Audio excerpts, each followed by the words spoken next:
Coucou tout le monde, bienvenue sur ma chaîne, c'est Murgen. Alors aujourd'hui je vous retrouve pour la revue du tarot du chercheur de vérité de David Fontana. Donc c'est un tarot que vous allez retrouver aux éditions Très Daniel et qui ne coûte pas vraiment cher puisqu'il est au prix éditeur de 16,90 €. Donc c'est plutôt pas mal pour surtout ceux qui veulent s'essayer au tarot. Vous allez voir après par la suite s'il vous plaît. Mais c'est plutôt pas mal pour acheter un premier tarot peut-être pour vous tester et voir si ça vous va ou pas. Donc on a une très très jolie boîte avec un peu doré et une boîte en dur qui est très sympa. Et donc on a le tarot qui est fourni avec un petit livret assez fin et des cartes. Alors si vous voulez bien, on commence un petit peu par regarder le tarot. Donc David Fontana, c'est un psychologue, il me semble, qui s'était intéressé au tarot en lisant un livre en fait, donc si je me trompe pas, La Terre Vaine, voilà, que je vois de T.S. Eliot, qui parle de tarot dans son livre, et ça a commencé en fait à un petit peu titiller son esprit pour essayer de comprendre d'où ça venait. Donc vous allez avoir une introduction sur son cheminement personnel. Ensuite, il nous donne une histoire, l'histoire du tarot, les symboles qu'on peut rencontrer, ce que lui il voit. Donc, pardon. Dans les symboles, c'est assez intéressant parce qu'on voit dans ce tarot, il nous explique que pour lui, les bâtons représentent l'air et les épées représentent le feu. Alors c'est assez particulier parce que dans le classique, enfin dans les interprétations classiques au niveau du tarot, les bâtons représentent le feu et tout ce qui est impulsif, tout ce qui de ce côté-là, et par contre les épées normalement représentent tout ce qui est air, tout ce qui est réflexion, sentiment, autre que des choses qui mènent à l'action. C'est vraiment quelque chose, une évolution, un travail interne, ce qu'on peut ressentir, etc. En gros, je vous explique. Alors que lui, l'amalgame qu'il fait, c'est sa vision des choses. C'est en magie, la plupart du temps. C'est en magie, oui, d'ailleurs, que l'atame, l'épée, donc le couteau de cérémonie, va représenter le sud et le feu, l'élément de feu, alors que le bâton qui est représenté par la baguette, qui est le prolongement du bras du praticien, qui représente l'air et donc l'est. Donc c'est assez, excusez-moi, je tousse un petit peu, c'est assez particulier du coup d'avoir cet amalgame qui est fait là dans ce jeu. Donc je reprends un petit peu l'explication que vous avez dans le livre. Donc vous allez avoir pour commencer le tarot, les conseils qu'il va donner pour comprendre un petit peu comment le pratique-t-on, comment les conseils en fait qu'il va donner pour connaître ces jeux, et ensuite un petit passage sur le voyage du fou. Alors j'aime beaucoup parce que moi c'est comme ça aussi que les arcanes majeurs, je vois le voyage du fou parmi tous les arcanes. Et d'ailleurs c'est un petit peu ce qu'on retrouve dans l'idée du tarot des gnomes que l'on trouve chez Los Scarabeo.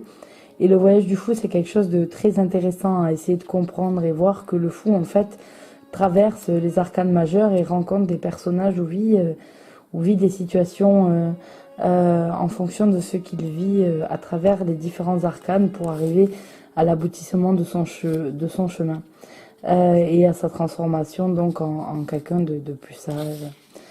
Et donc vous allez avoir toutes les arcanes majeures qui vous sont un petit peu expliquées une par page. Ce qui est intéressant, c'est à lire, ce sont les arcanes mineurs. Il y a en fait 2 pages sur les as en général et ils sont expliqués en quelques petites lignes pour chaque. Donc moi je trouve pas ça suffisant pour les arcanes mineurs. Par contre c'est assez intéressant de lire au niveau de la représentation des chiffres tels que l'As, le 2, le 3, c'est-à-dire à quel moment on se situe dans notre suite quand on est avec ces chiffres-là. Donc ensuite, les cartes de cour. Ici, dans son tarot, les valets sont remplacés par les princesses et les cavaliers par les princes. Et ensuite, on a, comme d'habitude, la reine et le roi. Et on nous proposera 2 tirages. Alors, le fer à cheval à cette carte, ce sont des tirages tout à fait classiques qu'on retrouve très très souvent. Donc, rien de très très original là-dessus. On a bien sûr la croix celtique. Et ensuite, le tirage de l'arbre de vie. Donc ça, c'est pas mal. C'est un tirage qui ressemble un petit peu au tirage du masque voilà, que je fais de temps en temps. Donc voilà pour ce qui est du livret. Hein. Donc c'est un livret assez succinct, mais bon, il fait quand même 79 pages si je compte pas la dernière. Donc bon, c'est plutôt pas mal. Alors au niveau des cartes, j'ai été surprise en fait quand j'ai acheté, parce que c'est vrai qu'en tarot comme ça, on n'a pas l'habitude chez Très Daniel d'avoir des cartes de tarot aussi grandes. C'est plus quelque chose qu'on retrouve aux éditions d'Eveki. Donc on a le dos comme ça qui est doré, brillant.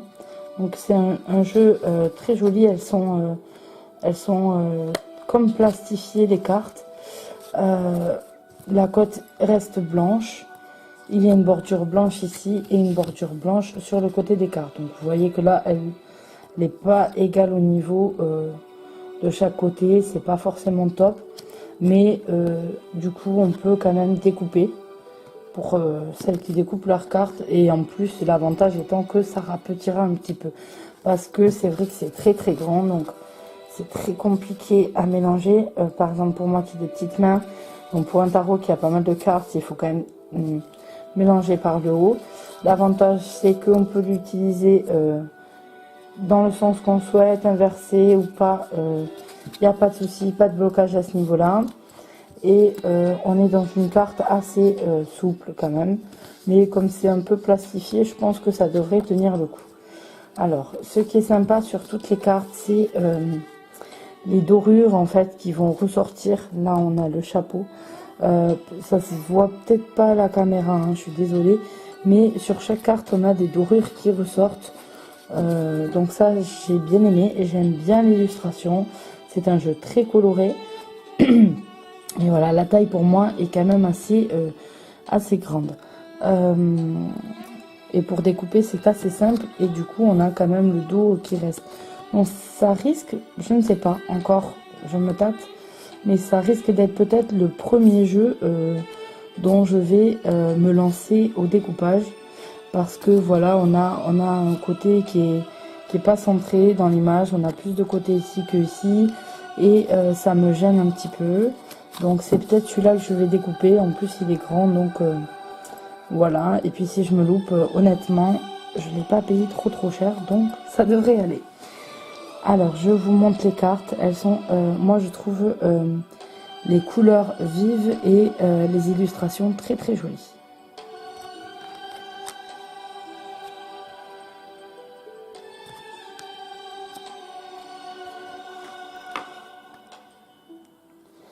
Voilà.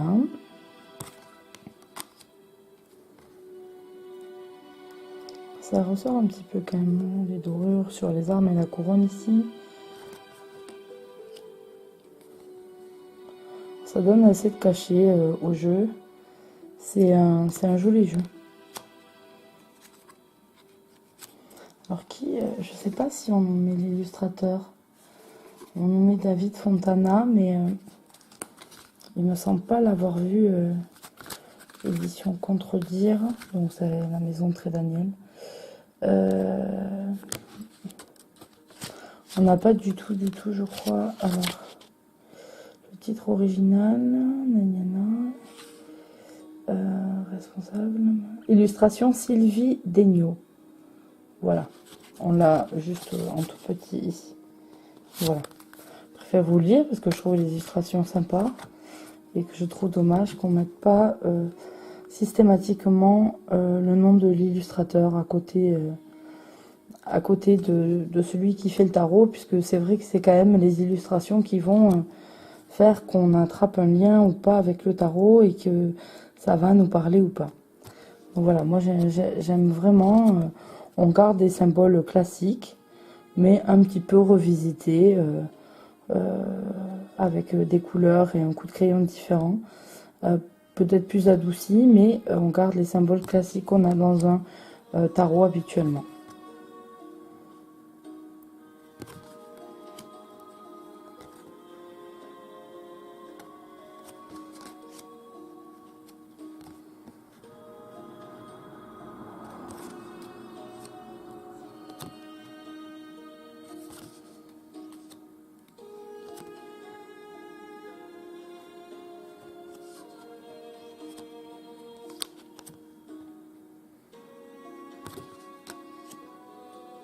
Elle est belle cette tempérance.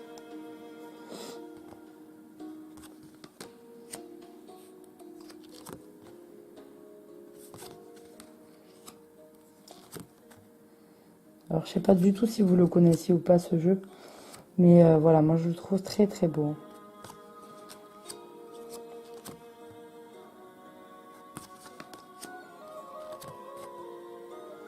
Donc je pense, comme il y a quand même pas mal de symboles qui sont gardés, etc., que c'est un bon jeu pour ceux qui voudraient se lancer dans le tarot. S'ils aiment les illustrations, je pense que ça peut être pas mal, sans y mettre trop d'argent quand on connaît pas. Alors par contre, il n'est pas totalement Marseille, mais il n'est pas Rider-Waite. Les mineurs sont pas illustrés, on va dire, comme on peut avoir l'habitude.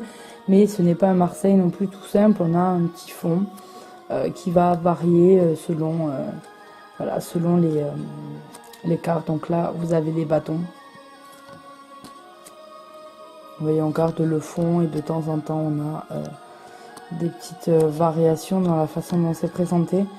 Donc du coup, c'est vrai que ça me bloque pas tellement par rapport à un Marseille classique dont les mineurs me bloquent. J'aime bien les couleurs, j'aime bien la façon dont c'est présenté. Et donc du coup, ça me dérange pas.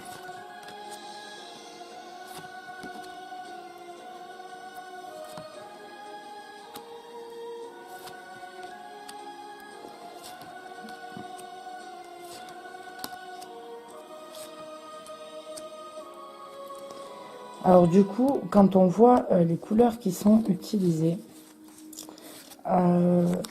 et que dans le livre, on voit l'erreur que je vous disais, que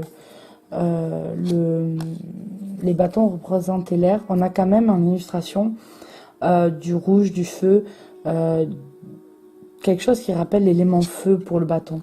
Donc est-ce une erreur de l'auteur ou une erreur de la traductrice? C'est possible aussi. Du coup, je ne sais pas du tout, mais en tout cas dans l'utilisation du tarot, on n'a pas d'amalgame qui est fait, etc. On respecte ces dogmes-là, quoi.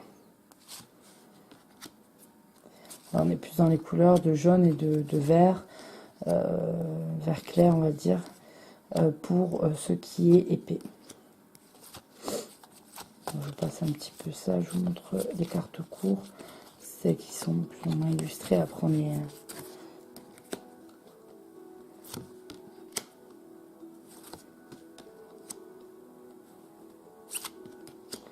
Voilà, et puis on va passer au denier.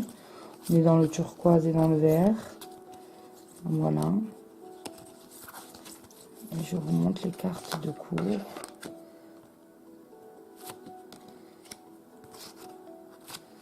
Donc voilà, je vais peut-être me tenter à découper ce jeu parce que c'est vrai que c'est pas centré, c'est pas, il est déjà très grand, donc ça enlèverait allez, un peu moins d'un centimètre de hauteur, ça serait déjà ça de gagner.